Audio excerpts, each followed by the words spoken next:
Hello, everyone. So, welcome to the Queerness Diaries. So, I'm super excited today because I'm joined by one of LinkedIn's very positive voices with the best watermelon fan as well.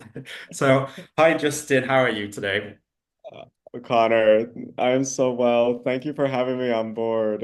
Yes, those of you who are tuning in, the watermelon fan is a staple. Oh, I should have, you know Yeah, what? it's so fabulous. I love it so much. Yes. Oh, Everyone's got to have one. yes, yes. There, I've been telling people where I found it. There, I found it on Amazon, folks. There you go.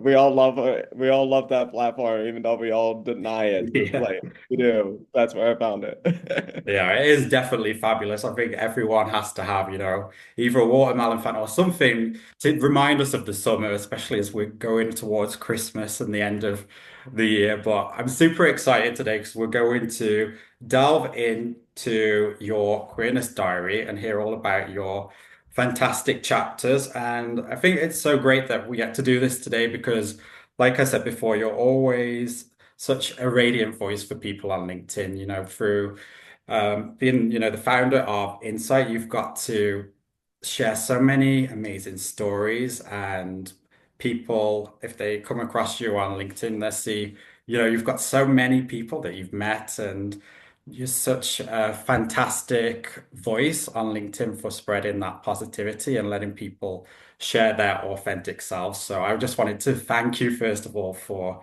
doing that because, giving back and getting those stories out there is so important to a lot of us. So a massive thank you for that. Of course, and thank you for the work you're doing with Queerness Diaries. I tell people that one of the most revolutionary things that we can do is to own our story and to share it. It not only changes perceptions, but it also empowers us and keeps us on our path. If we can take that time to understand ourselves, and if we can have that courage to be authentic, not only to each other, but with ourselves, the things that we can accomplish in this world, I tell you. Oh, it's so true. It's like the power of authenticity, it always rings true. And however someone uses the platform, with it being LinkedIn, Instagram, TikTok, whatever it is, I always think it's fantastic to utilize it whichever way you want to, and you use it in such a fantastic way. But we're very excited today because we get to hear all about you and your story. And I wanted to kind of go all the way back, right, to chapter one of your diary. So, um, going all the way back to the beginning. So, you grew up in Pennsylvania, right? And Yes. so, kind of talk me through how was it your experience growing up, family life? So, how was it for you as a kid? You know, for me, it's complicated because I don't want to say that it was all bad because it wasn't, Mhm. but it also wasn't all good either. Mm. I grew up in a very small town in Pennsylvania. It has one blinker light. It's not even a traffic light. Yeah. It has a blinker light, and once you like turn the corner, you're basically out of the town. Yeah. And I didn't even grow. The funny thing is, that's where our post office was, but I Mm. was being raised out in the sticks, like miles outside of that town. So Yeah. just like being in a space where I had all this nature to surround me, that is one of the things that I feel is beautiful. And I was definitely surrounded by people that loved me and supported me to the best that they could. I'm one of three siblings. I'm still really close to my sister, and I try to talk to my brother when I can. It's kind of hard. He's Mm. serves in the United States Navy, Yeah. so don't always get to talk with him. But when I do, he and I are usually on the phone for hours. Yeah. But growing up, so I had love, I had support from a lot of family members, and I had some friends that I grew up with, neighborhood kids.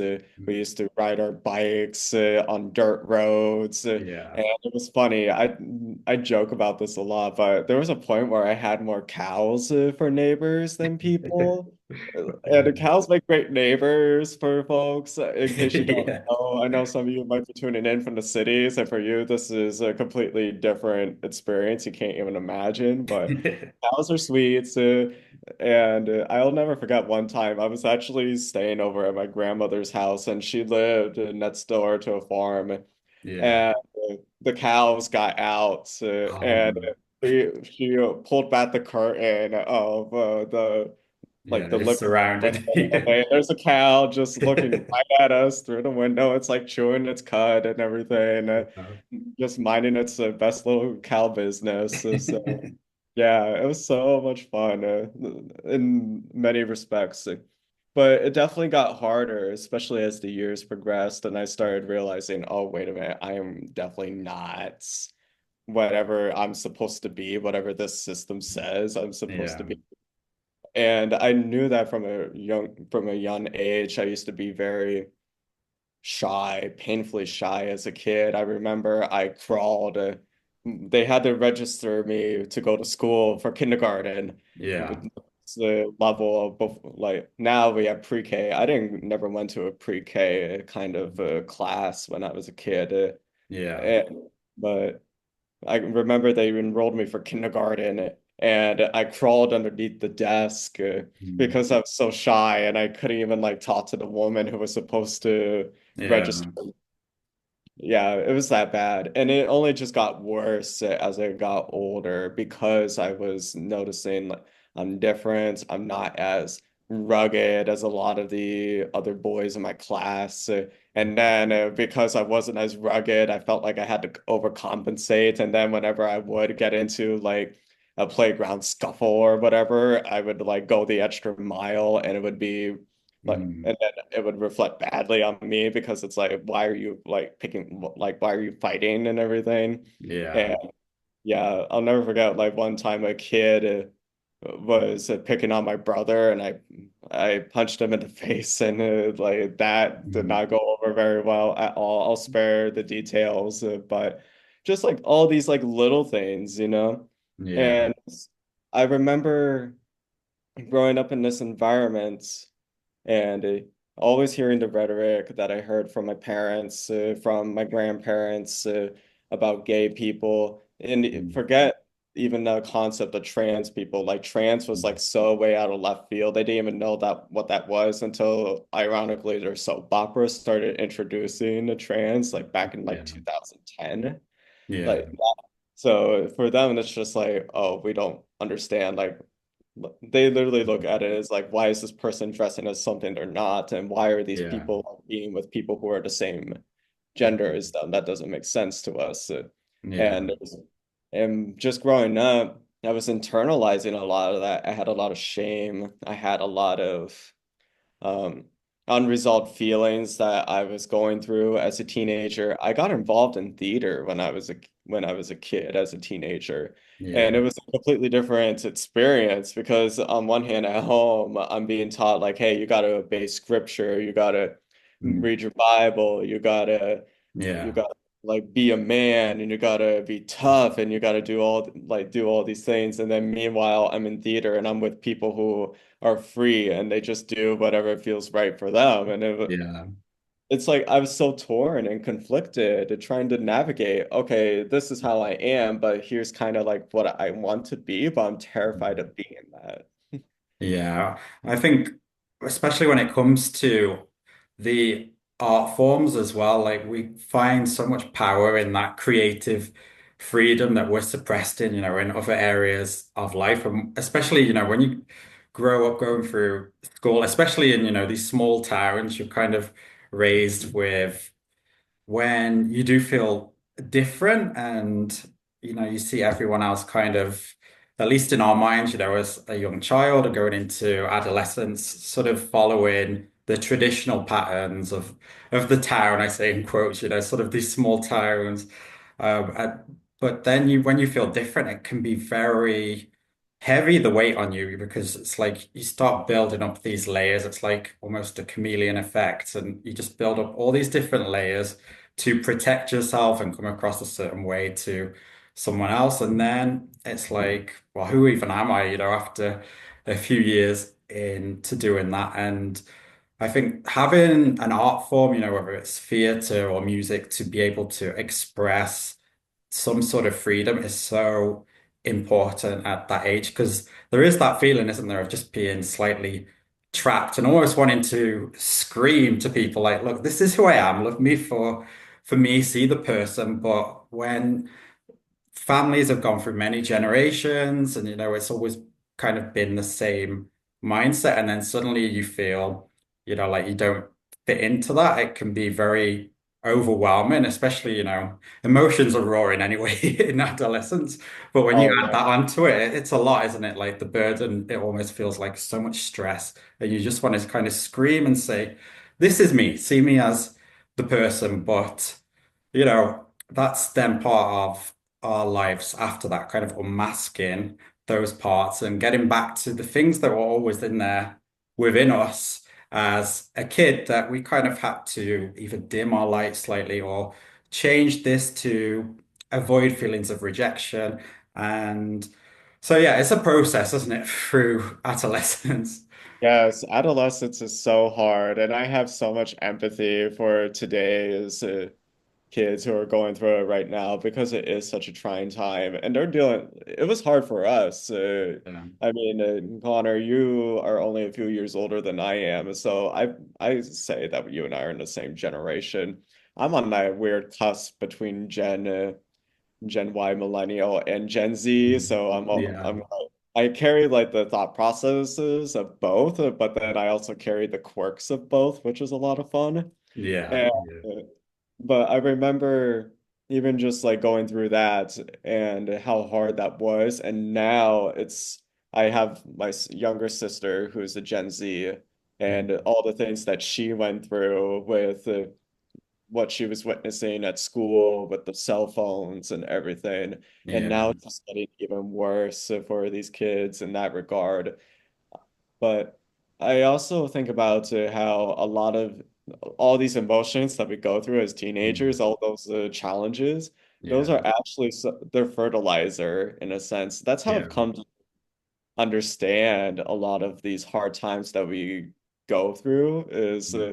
it's mulch. It helps us grow. It helps us in terms of understanding ourselves, understanding other people, and when you really take the time to understand the bigger picture, you can make a sense of out of any situation that is presented to you.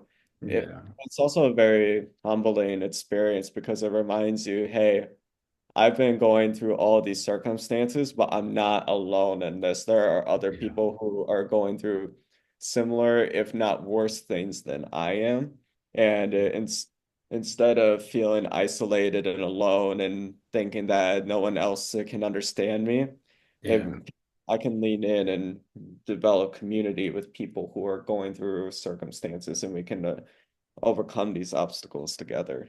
Yeah, for sure. I think that's so important, when you kind of look back to those that period of finding yourself, we can kind of look to the more difficult moments of our life and pull from them to give not only someone else that's going through something similar, but in our relationships with the community now, so much empathy and love and kindness from it because the resilience that we go through and build up, it can build sometimes a hard shell, but underneath that shell is always so much love and empathy for people. And it's like we go through some really difficult chapters, but they are so important to our story and who we are in the present. And how was it kind of for you once you left school and sort of went off to, the college era?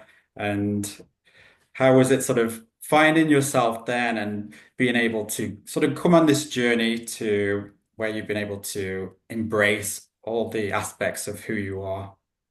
College was a lot of fun in the sense of, yes, I did get to do my fair share of celebration as Yeah. any good college experience requires, but I was also very studious as well. I made it Yeah. to honor roll several times. I did go through a rough chapter in my college career. I still made it through. I made the grades and everything. Yeah. But there was definitely points in my life because of me wrestling with my identity and the family issues that I was going through, where Yeah. my performance wasn't always the best that it could have been. And Yeah. at the time, you don't learn, oh, hey, you can't like let these things get to you. Yeah. At the, because that's how you learn, right? You go through it and then it gets to you and you hit like a bottom and you're like, oh, wait a minute. Okay, I need to push up and move through. Yeah. That was what this was for me too, was essentially finding who I was after being in a space where I was stifled, Mhm. and I couldn't even really describe myself until I Yeah. went to college. It was like, am I gay? Am I bi? Am I straight? What am I? What is going on? Like, I Yeah. don't understand. On top of that, I'm a first generation college student. My family members in the past were farmers. They Yeah. they milked cows. The farms aren't there anymore, unfortunately, because of the way the economics have shifted. Mhm. But that was what they used to do. And then on top of that, they were coal miners, they were other blue collar working class. And it's one of the reasons why I do have a lot of respect for people for those backgrounds Yeah. because I come from that lineage. And for me, just wrestling with this experience. I'm a first gen college student, and then on top of that, you're asking me to get good grades, and I'm trying to Yeah. figure out who I am sexually and everything. Oh my God, the like we should get medals, folks. Yeah. We should really get medals for this. But hey, I'll take wisdom and experience. So that's a good way to navigate this. But.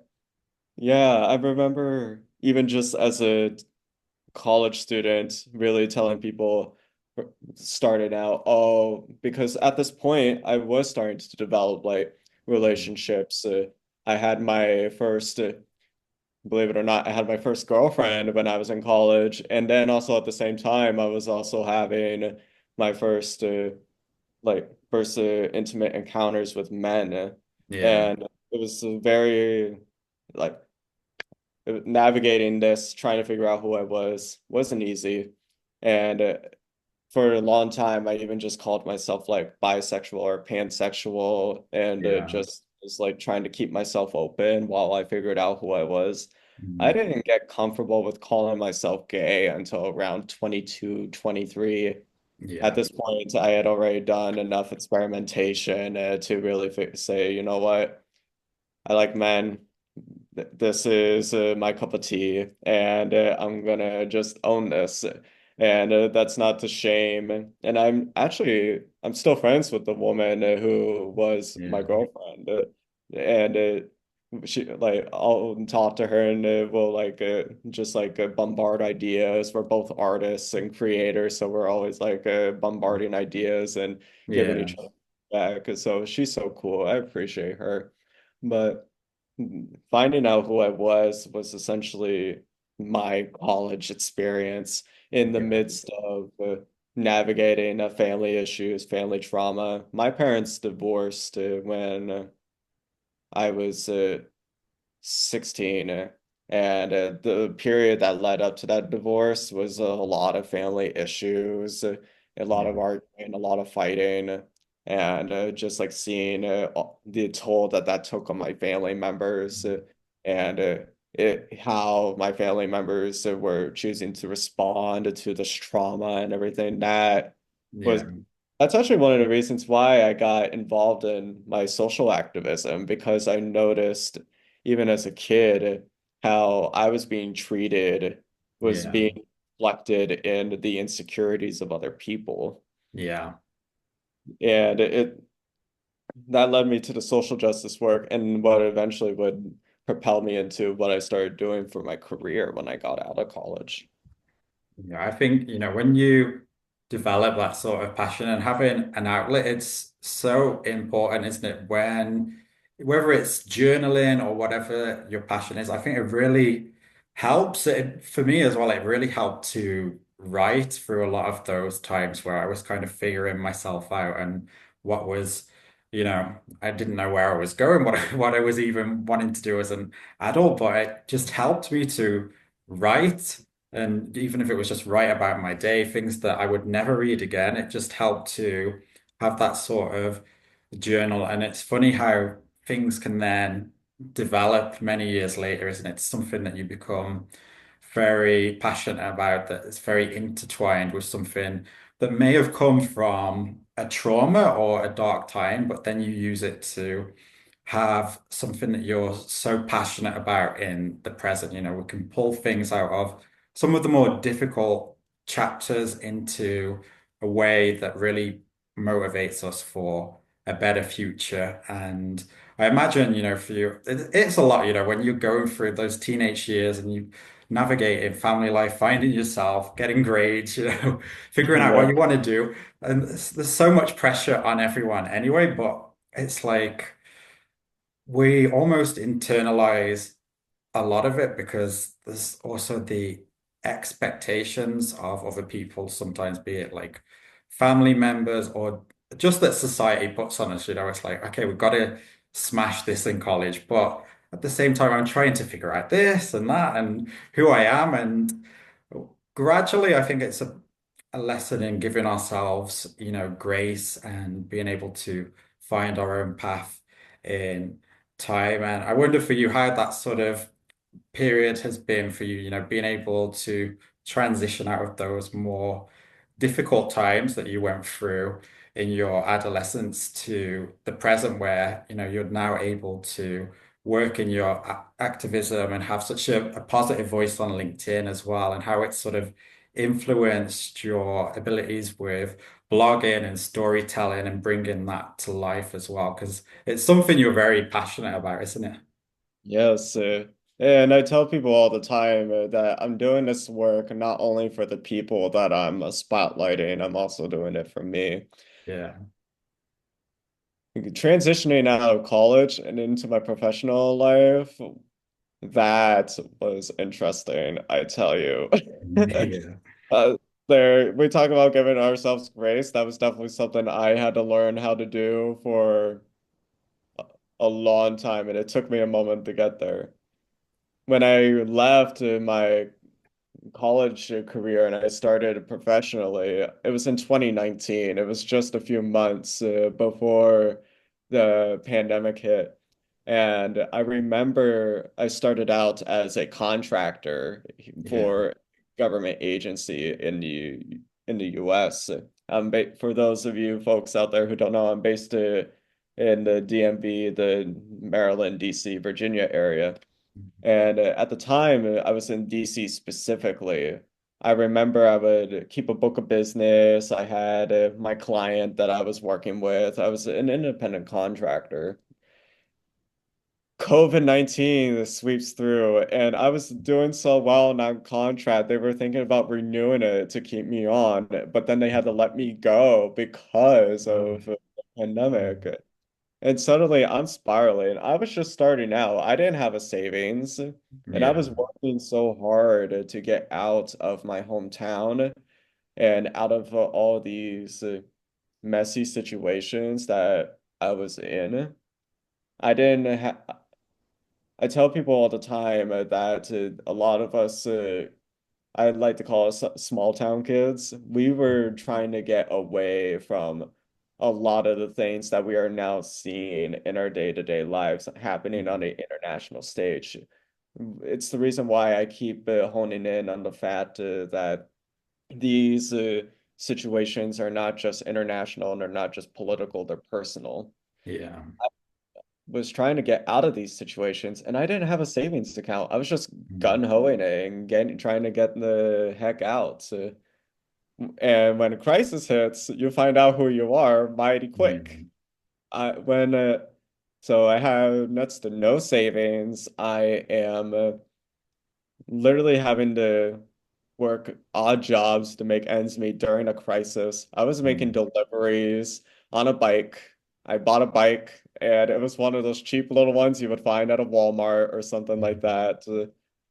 And I was literally, I put a little light on it so I could keep writing at night. And I was just going Yeah. back and forth, making food deliveries all across the city, going into Georgetown, going into Petworth and Noma, all these different neighborhoods in DC Mm. on a bike, in a crisis, stressed out, grabbing fast food so I could keep going. Mm.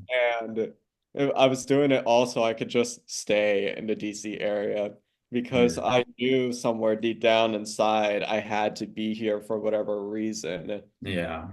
That it was a very that was a learning experience for me though because it showed me that all these obstacles that I had been going through, there's always like not to quote Miley Cyrus, but I am going to quote her anyway. There's always going to be another mountain, Yeah. and if when a crisis strikes, what are you going to do? How you respond? I found out that, you know what, I'm not going to just give up. Yeah. And I worked my butt off. I had to be resourceful. I had to lean into community. I had to learn how to navigate relationships I was dating at the time. Mm. And the ex that I had back at that time, he and I just were not clicking because I was struggling and he was not in a period of struggle. Yeah. And it was there was a lot of learning and grace that we both had to extend to each other. But eventually, the best thing that we decided was to go our separate ways Yeah. because it doesn't make sense to be in a spot like that. Mm. So I remember coming out of this experience, like going through that breakup, but going through all these losses, but also it was almost as if I died and came back and resurrected, and I Yeah. had to change. It was like one of my first real times where I had to sit down with myself and say, what do you want to become Mm. because of this?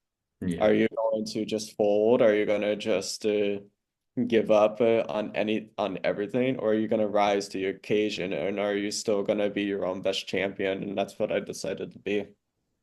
Yeah. I think, having that power of resilience to get through that, I always say with COVID, it's like the biggest case of we make plans and then life happens. And it's like whatever we had planned at that point in, our story completely got in literally weeks completely changed forever. But what we learned from that was all these different mechanisms to get what we want out of life, whether it's making the move or with our career or just in terms of personal growth as well, because it's like just like that, everything we had planned prior to 2020 was suddenly changed in almost an instant. And when that happens, it's the biggest case of, okay, it's a tough time, but I'm really passionate about doing this. I want to get to where I need to be in life. I don't know necessarily where that is, but I need to find a way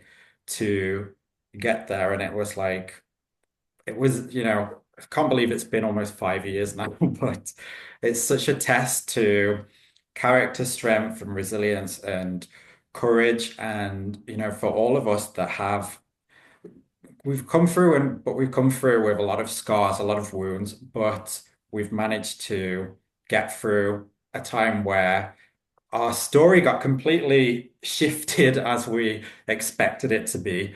And so, how has it been for you sort of coming out of the COVID period and getting your sort of dreams still that you had, maintaining them through all those adversities and the crazy time we've been through over the last, I can't believe it feels like a long time and not long at all, the last 5 years just feel like a blip. I don't know about you. I can remember 2019 like it was yesterday, and the last 5 years just feel like a bit of a blip. Oh, for sure. And it's funny because I was actually just telling somebody yesterday about how my journey, like, I tell people all the time that my journey is literally a roller coaster because just when you thought you made it to the top, Yeah. suddenly you go down and you're like, and you're Yeah. screaming and you're like, oh, I'm going down. And then you realize, oh, wait, I'm still going. Wait, there's Yeah. another bottom. Like you think you hit the bottom, and then it's like life says, oh, you Mm. haven't even reached it yet. And then it Yeah. like pulls you down even further. And that's Yeah. what I was going through these past 5 years. Mm. I was, I remember I went into this, it came out of COVID and coming out of COVID and everything. And I actually did find a job doing a lot of, well, internship, I should say, an internship, essentially learning how to consult for Mhm. Fortune 500s Yeah. regarding inclusion strategy. And I was actually learning under the tutelage of Melinda Brianna Epler. Mhm. And she did such a great job at teaching me. I left that thinking, oh, I got this. I can do this. Yeah. And I was doing it, but I was doing it too well. And it got me in trouble with Mhm. a former employer. And then I ended up losing that job Mhm. because of things I can't really talk about due to disclosure agreements. Yeah. But so I got fired from that job, and that was a painful lesson for me because it dragged me back down to Mm.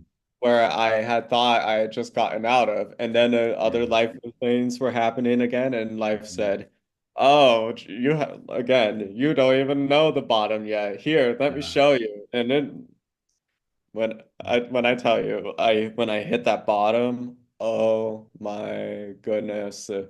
It was like a long descent, but it still hurts. It Yeah. it like hurt, but it was almost as if like, I had already been falling. So, Mhm. like in the cartoons when the character like Yeah. jumps off a plane or something and then they Mhm. fall. It's Yeah. like they have a Yeah. bunch of trees and everything that like Yeah. them on the Oh, way I know what down you before they mean. hit the Yeah. ground. That's what it was like for me in that regard. That's the best way I can describe it. I had already hit so many levels that by the time I hit the ground, I was already Mhm. Yeah. already like winded and out of breath and fed up with everything. But that was actually when I reached that bottom was when I found an insight. I Mm. took all the trials and all these tribulations that I had and was able to essentially pour it into insights and create this platform that is now interviewing and sharing the stories of people from all six inhabited continents. So, for all this like turmoil, something good came out of it. Yeah. I think, for a lot of us, it's like when that feeling happens where it's like, okay, we thought we'd hit the bottom, but we keep descending, another floor. And then it's like, when does the elevator stop? It's like, I want to get out now. But it's like, you sometimes find at that sort of almost rock bottom moment, a moment of clarity, because everything that you've thought you knew and thought you wanted gets completely changed. But suddenly it's you figure out, okay, what am I passionate about? What can I do to sort of get out of this? Like what's going to, and it might be, completely different life than what you thought before, but there can be such a rewarding moment from the most difficult of times in being able to pursue a passion and something that you hadn't even necessarily maybe thought of doing, before because you've been so focused on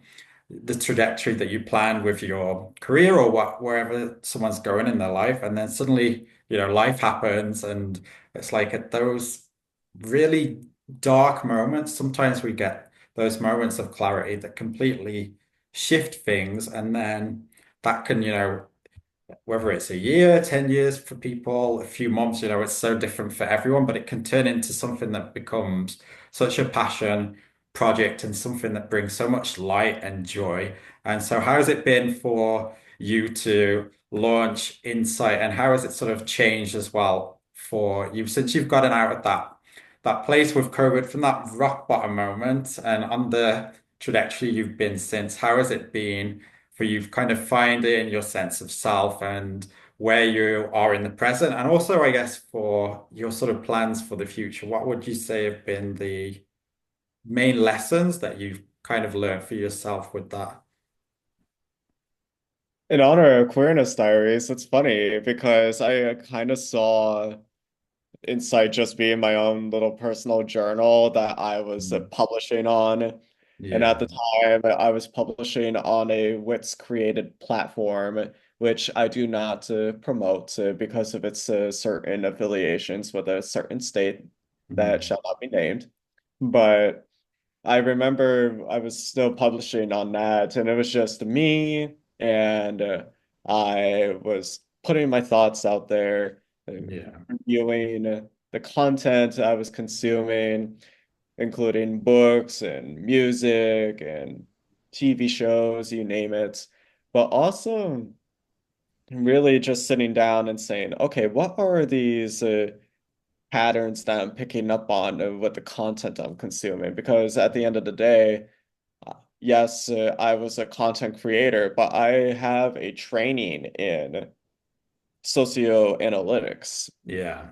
That's what I've been.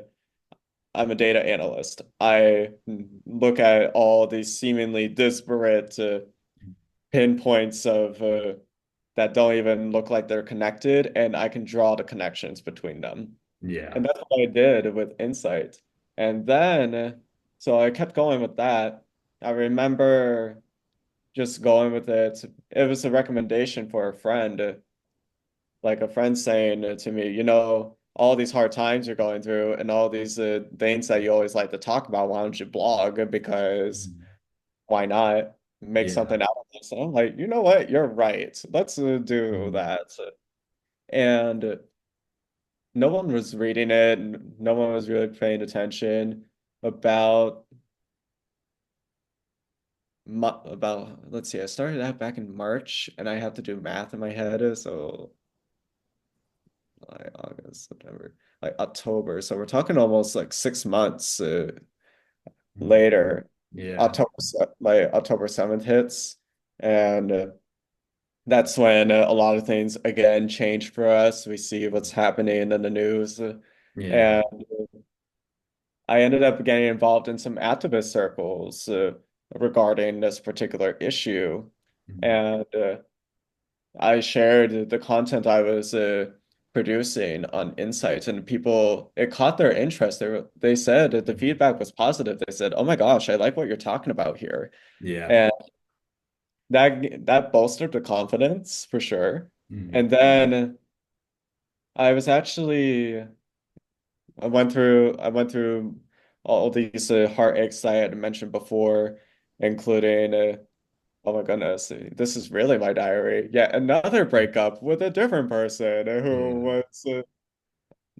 who was more fertilizer for my being, in the sense of I went through a lot of like really hard lessons with this one, and it made me realize just how strong I was, Mm. and was still processing that, but about a year later after founding Insights, I decided I was really at a crossroads where I was just thinking, I don't know what I'm gonna do. Yeah. I and I sat down the one day. I was basically having a dark night of the soul one night, Mm.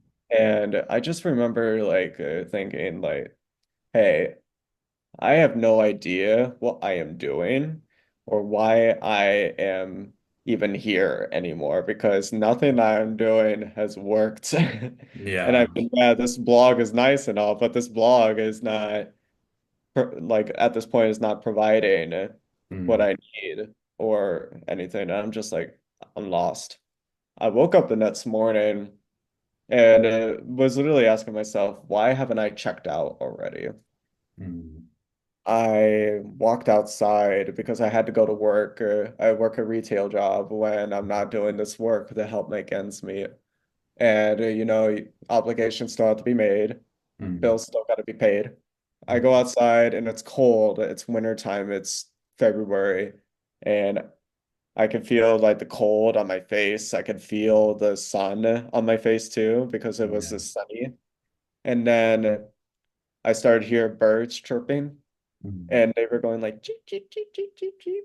And I just remembered like my heart lifting, and I Yeah. said to myself, "Oh, this is what I am here for. I am living for the small things, Mm. these little things, like little sounds of birds." Yeah. And that's we talk about mindset shift and changing perspective. Mm. Once I had that realization, everything changed. Yeah. I started looking at things in a different way. My motivations changed, and my outlook went from a place of went from a place of disparity to a place of gratitude and a place of abundance. And Mm. literally just I sat down with myself and I literally just said a prayer to whatever powers are listening Yeah. to essentially guide me. And I said, "Hey, I'll give you the credit. I'll give you all the praise or whatever, but like help." Yeah. Like I don't know what I'm doing.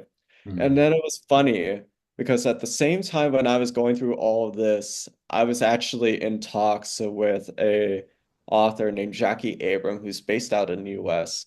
And she shared her novels about how essentially a fictionalized account of what she herself had gone through with a previous Mm. employer experiencing racism in the workplace, Yeah. and how she turned that into this essentially this work where she acts as a expert reviewer for people taking their court cases uh, like legally. And I remember just like being inspired by that. And then I realized, well, wait a minute. If she can do that, I can do that. Yeah. And she sat down with me the one day and she allowed me to interview her for the blog. Yeah. And it was like things started to change in that regard. Mm. I it's and that's how I started the interviews for Insight, and that's why and how we got to where Insight is, sharing all these stories with people from around the globe. Yeah. I think, what you talk about as well with kind of things in life acting as a fertilizer for who we're meant to be in the present is such a powerful statement as well, because we go through these different life lessons, hardships, whatever it will be, breakups, things don't work out, but everything leads to the current chapter where we're meant to be. And it's funny as well, the power of being present, isn't it? Because we get so caught up when we start something with there can be a certain anxiety around it and almost looking for a sign. And sometimes, like that moment with the birds, just by being present in a moment that might come on a dark day or something unexpectedly, it really can ground us and make us suddenly realize, oh yeah, this is what I'm doing it for. And I just need to,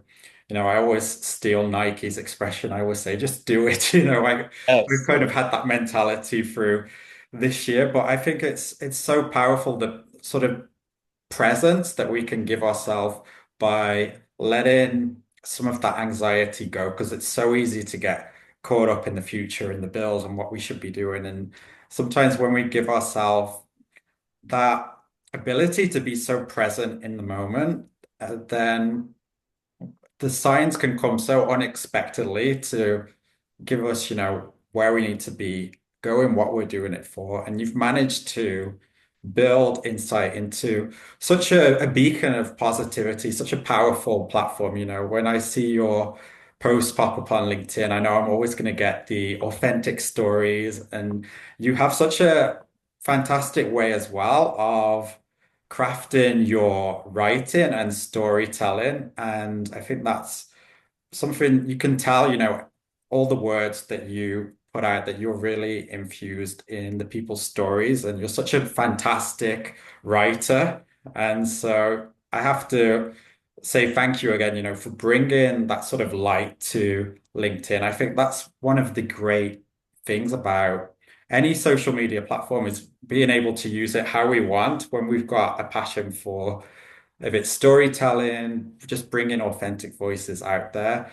Um, I always say authenticity always wins in the end, you know?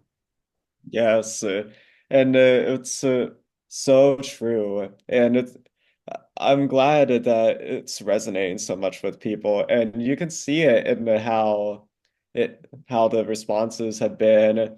They're so there. This is going to be probably self promotion brag kind of thing, but we actually just hit 6,000 followers on LinkedIn, which Yes, well, congrats. Yeah. yes, You've thank got to give you. yourself a humble brag, you know, you've got to celebrate. Yeah, so when I saw that, I remember waking up and I'm checking the LinkedIn and everything, and I saw that the number had even started to surpass the 6,000. Like, when I went to bed that night, Yeah. it was within like the 5,900s, and then overnight it went into the 6,000s, and I said to myself, "Whoa, okay, oh that's cool. Let's Yeah. celebrate, let's go." But it, more importantly, even beyond the reach, and this is the thing I want to highlight as well and hone in on is yeah, reach is good, but the impact that it is having on people is so key too. I literally got a comment here not that long ago saying, I am so grateful for the work you are doing. Thank you for connecting us with our shared obstacles and trials. And these are people who you wouldn't even learn about them or you wouldn't even know about them unless there was a platform that was doing something like this. Yeah. We, I think about like Humans of New York, for instance, the level of impact that Humans of New York had on the world because it had the courage to share the stories of all these people living in that city. Yeah. And the authenticity in these stories is so cool. I I remember how that inspired this, but also I remember how we are all connected and we all come from the same planet. And I hate to break, like, actually, I'm not even going to say I hate to break it to folks. I love breaking this to folks. All these categories and labels and titles don't define who you are. It is the choices that Yeah. you make, and we are all human, and none of us is any more or less worthy because of those Yeah. categories and labels and titles. So when you actually get to sit down and you learn the stories of people and how they got to where they are and what they learned, Yeah. again, revolutionary. I am so grateful for that work, and I am moved that it is having the impact that it is. It definitely keeps me motivated on the days where I wake up and say, "Oh my God, why am I still going?" Yeah. And you know, you do such a fantastic job of bringing people's stories to life. And I always say there's so much, it's so important for people to have that space to be able to share their stories so openly and authentically, you know, especially, even I found, you know, on LinkedIn, just being able to fully express myself, the good, the bad, the ugly, from discussions around mental health to things in the workplace. There's such a freedom in that, and almost it's very liberating, you know, being able to, because for a lot of us, we spend, you know, like with LinkedIn, for example, before I was very much in the space of, okay, I've got to keep it quote unquote professional. I can't talk about mental health or I can't express myself or I'm scared to share this video. But I found that just having the raw, honest conversations with the ones that resonated the most. And I always say, even if one person reaches out and it's resonated with them and they feel the story in some way, then there's so much power in that connection. You know, that's the most important thing. And it's amazing what we can do, you know, with just being our authentic selves, getting stories out there. And there is always a space to share all the wonderful people's of the world's stories. It's something that can never stop, you know. We can do this for forever, really, because it's something we enjoy to do. We get so many voices and stories out there. And that is, I think, what keeps your, you know, all the blogs and everything you do very authentic. You always share just so important the stories because they just feel like every person you have on really has wanted to have that safe space to share, their truth and everything they've been through and all the chapters of their story. So we've got to give ourselves, a pat on the back for everything we've done through all the achievements because it has been, a wild few years, like with COVID and everything. But I think there's so much. I mean, there's a lot going on in the world in the present, but there's so much to achieve, so many people to connect with. And for yourself, going into the end of this year, into 2025, what are some of your main goals, things that you have planned going into yet another new year, halfway through the decade? I know. Oh my God. Yeah. It's exciting because I decided I now that I've seen the impact that my work can have, I realize that I also need to make sure I sustain myself so I could continue delivering that impact. Yeah.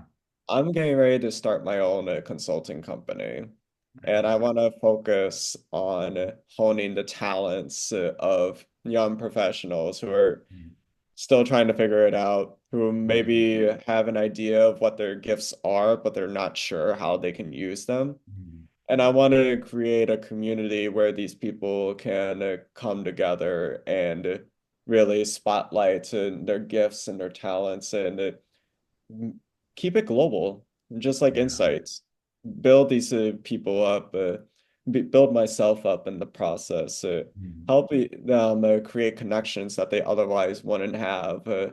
And it's something that in the back of my mind, I've always wanted to do, but was never sure how to do it. But now I feel like I have the tools and I have the experience to do Yeah. that. And it's so cool.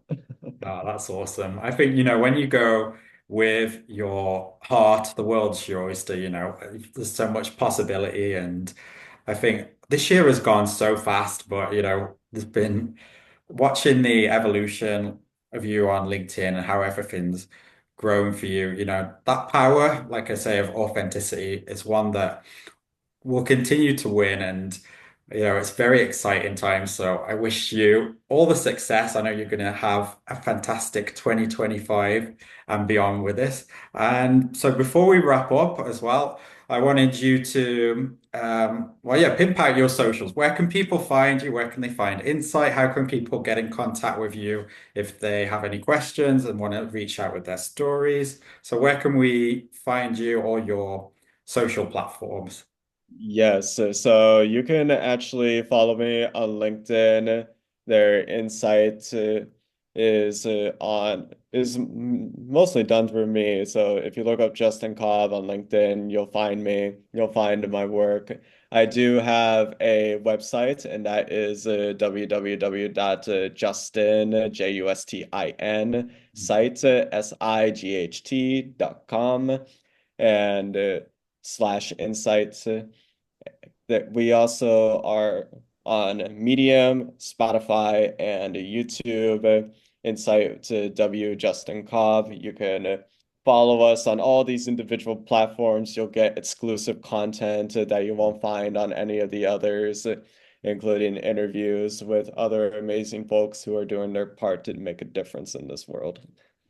Awesome. Well, thank you so much. It's been such a pleasure to have you join me today and get to hear all your fantastic chapters. And I'm so excited as well to continue to follow your story and see, how you continue to prosper and shine. And so thank you so much for joining me today, Justin.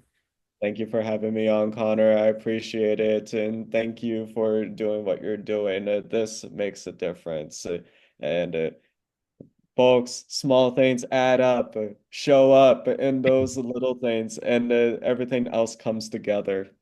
Yeah, that's so true. Well, thank you so much for joining me. And so to everyone that tuned in, thank you for tuning into the Queerness Diaries. We'll be back next week with another episode, and I will put in the comments below a link to all of Justin's socials for you. So thank you so much, Justin.